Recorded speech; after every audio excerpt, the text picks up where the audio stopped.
Nama saya Julitia Gronia Presnia Bilik, NIM 2103020101, Program Studi Administrasi Bisnis, Fakultas Ilmu Sosial dan Ilmu Politik.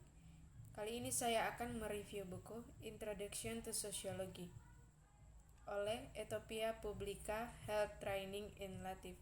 Bab 1, apa itu sosiologi? Sosiologi sering disalahpahami di kalangan masyarakat. Meskipun banyak yang mungkin benar dan terlalu menduga bahwa sosiologi adalah tentang orang-orang.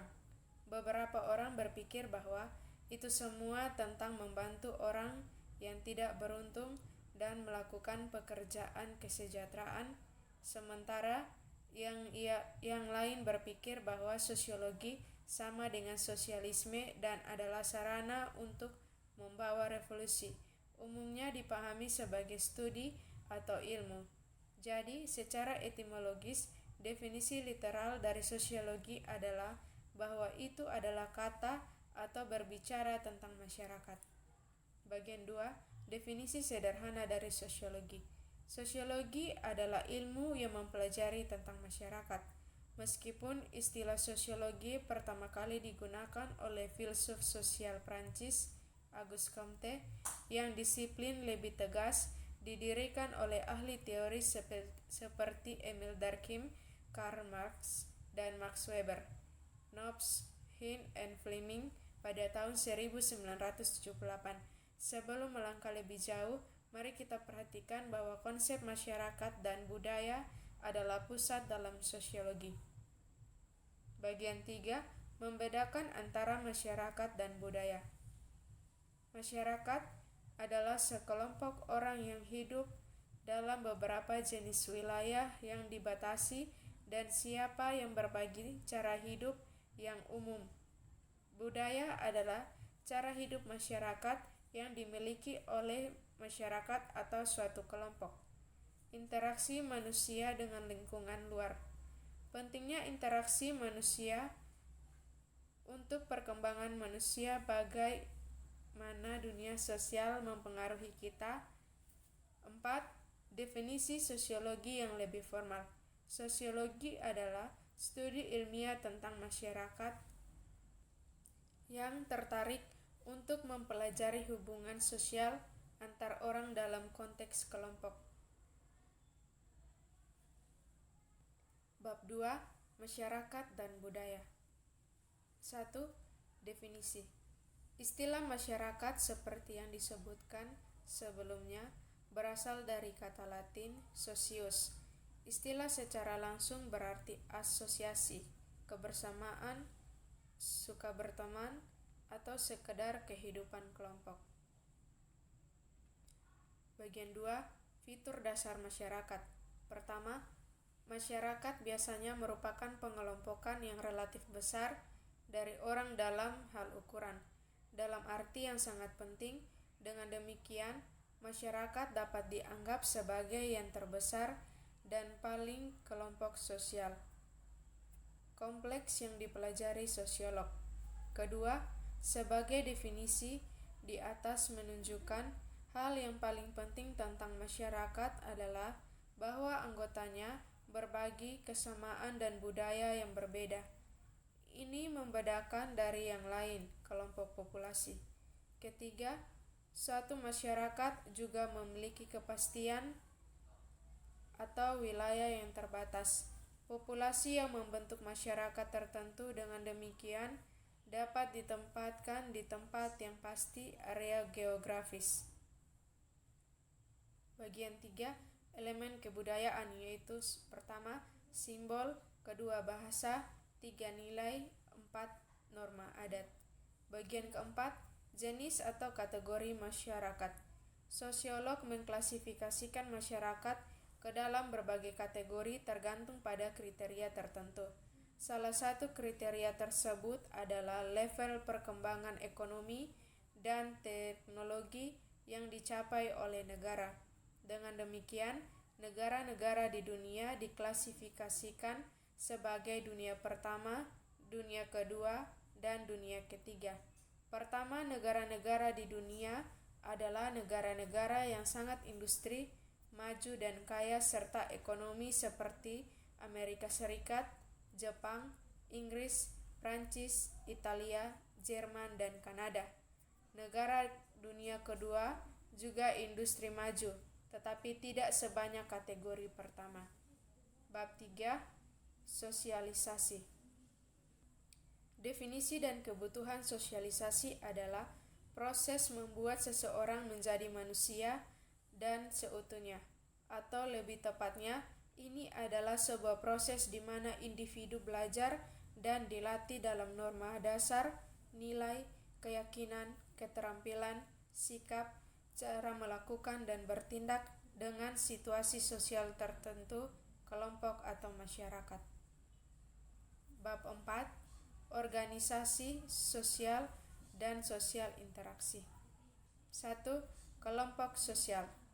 Dalam kehidupan sehari-hari dan aktivitas sosial kita berinteraksi satu sama lain, milik kelompok dari beberapa jenis. Studi tentang kelompok adalah pusat dari sosiologis ataupun penyelidikan. 2. Definisi grup sosial. Istilah kelompok memiliki arti khusus dalam sosiologi karena itu mewakili konsep yang penting bagi siapapun analisis sosiologis. Cukup banyak definisi memiliki telah diberikan kepada istilah kelompok oleh sosiolog yang berbeda. 3. Fitur dasar grup sosial. Dalam analisis sosiologis, mereka tentang perilaku kelompok masyarakat manusia, sosiolog telah mengidentifikasi beberapa elemen penting dari kelompok sosial untuk satu set atau kolektivitas orang untuk menjadi kelompok sosial.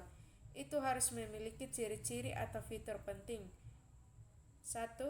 Anggota grup terus berinteraksi dengan satu sama lain. 2. Keanggotaan membutuhkan hidup dengan norma-norma yang khusus untuk grup. 3. Anggota memandang satu sama lain sebagai bagian dari kelompok anggota, merasakan beberapa rasa identifikasi dengan kelompok dan satu sama lain, dan ada sosial batas antara anggota dan bukan anggota. 4. Anggota terintegrasi secara fungsional melalui peran dan hubungan status dalam struktur kelompok. 5. Orang lain memiliki anggota sebagai kelompok. Interaksi sosial antar kelompok relatif permanen. Itu tidak kasual. Kepentingan bersama harus dicirikan sebagai dasar untuk interaksi. 4. Klasifikasi grup. Sosiologi telah mengklasifikasikan kelompok menjadi 2 dasar klasifikasi, yaitu kelompok primer dan sekunder. Klasifikasi kelompok menjadi primer dan sekunder terutama didasarkan pada 1. Kualitas hubungan antara atau di antara anggota kelompok. 2. Derajat identitas kelompok. Orang misalnya umum merasa lebih setia kepada keluarga dan teman dekat mereka daripada perusahaan tempat mereka bekerja. Bab 5. Proses sosial. 1. Mode proses sosial. Proses sosial dapat dimanifestasikan dalam beberapa cara. Secara umum ada 5 mode sosial proses, yaitu persaingan, konflik, kerjasama, akomodasi, dan asimilasi. Ini universal mode. Mereka terjadi di tingkat mikro dan makro. 2. Kerjasama. Kerjasama adalah proses sosial di mana orang-orang bergabung tangan untuk mencapai tujuan bersama. Kompetisi adalah lebih mungkin terjadi di negara maju, modern, industri masyarakat daripada di masyarakat tradisional yang homogeni di mana kerjasama tampaknya lebih penting. 3. Konflik dalam proses persaingan untuk kekuasaan atau yang bisa jadi ekonomi, sosial, dan politik, dan sumber daya. Konflik adalah terkait untuk terjadi. Konflik melibatkan ketidaksepakatan dan ketidakharmonisan yang diakibatkan oleh perbedaan ideologi, standar hidup, dan faktor sosial lainnya. 4. Akomodasi. Akomodasi adalah sosial proses di mana orang mencoba untuk menerima satu sama lain, menghindari sumber konflik untuk hidup damai, hidup berdampingan. 5. Asimilasi. Asimilasi adalah proses sosial di mana sekelompok individu belajar dan menerima nilai, norma, dan lain-lain dari grup lain dan terkadang menjadi virtual identik dengan kelompok dominan. 6. Stratifikasi sosial. Stratifikasi sosial merupakan salah satu akibat dari proses sosial yang terjadi secara terus-menerus. Bab 6. Tinjauan sosial patologi. Istilah patologi adalah kata Yunani yang terdiri dari pathos dan logo. Secara harfiah, berarti studi tentang penyakit dan proses penyakit. Istilah sosial patologi umumnya mengacu pada pathos masyarakat, yaitu penyakit sosial yang mempengaruhi masyarakat. Namun, istilah yang lebih jelas adalah masalah sosial. Sosial masalah adalah kondisi masyarakat. Bab 7. Metode pekerjaan sosial dan profesional kesehatan. Sebagai ganti agen. 1. Prinsip dasar. Filosofi dasar yang membentuk etika profesional bidang pekerjaan sosial melibatkan prinsip berikut. 1. Keyakinan akan nilai dan martabat manusia. 2. Menghormati orang. 3. Arah diri. 4. Menerima dan menghargai ide dan keyakinan sistem orang. 5. Bekerja sama dengan orang lain, bukan bekerja untuk mereka. 6. Dedikasi untuk martabat manusia. Dan 7. Hormati dan memahami keunikan setiap manusia dan nilai-nilai klien sistem. Bagian 2. Metode pekerjaan sosial. Metode pekerjaan sosial dimaksud sebagai cara, sarana, dan teknik yang digunakan pekerja sosial dan dinas pekerja sosial melaksanakan tugas atau kegiatannya. Yang paling efektif dan dikenal cara bekerja sosial adalah 1. Bekerja dengan individu. 2. Bekerja dengan kelompok. 3. Bekerja dengan komunitas atau komunitas pekerjaan berbasis. Sekian review dari saya, terima kasih.